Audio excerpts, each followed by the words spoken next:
Добрый день, дорогие подписчики и гости моего канала. Где-то год назад я начала копить деньги и сделала вот такую копилку. Из обычной коробки картонной оклеила ее, сделала отверстие для денег. На дно приклеила тоже картонку, чтобы нельзя было открыть копилку.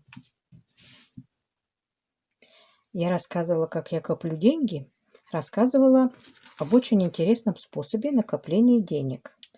Так вот, меня просили опять показать мою копилочку и рассказать об этом способе, рассказать, как у меня копятся деньги, как идут дела. Так, я сейчас вам расскажу немножечко об этом способе. Вот я взяла лист формата А4.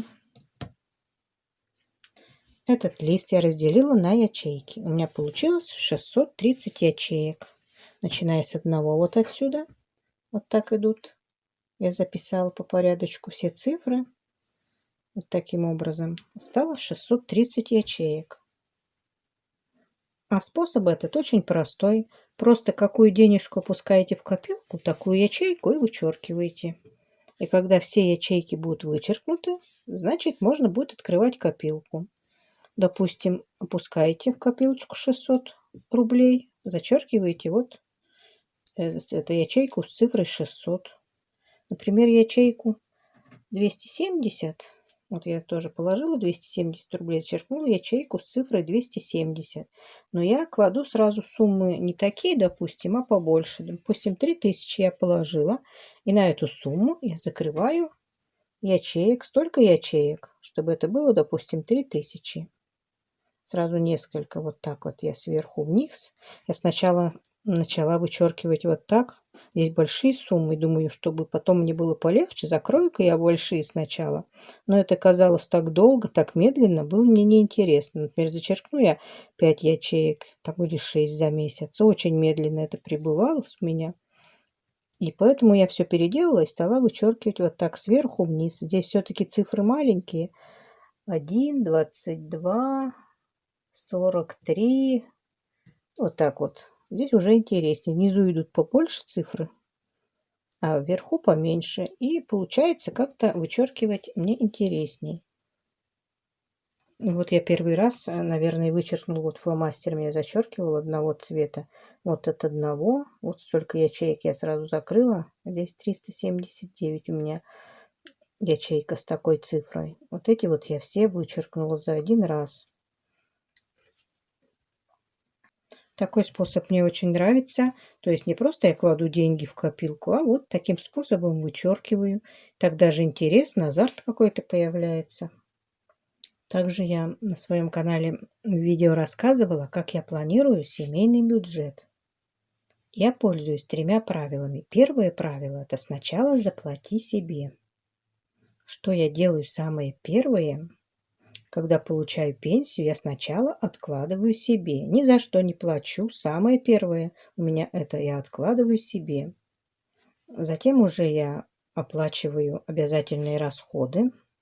То есть ЖКХ, там свет, газ, мусор, интернет, телефон оплачиваю.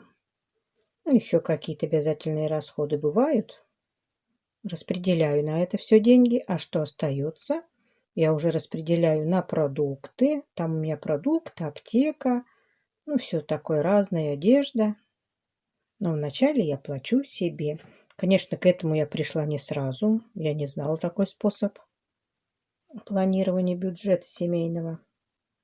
Платила раньше вот эти обязательные расходы. Ну, все остальное, значит, на продукты, на одежду, на все тратила деньги. Если оставались деньги, то они шли в копилочку. Но сейчас плачу себе в первую очередь.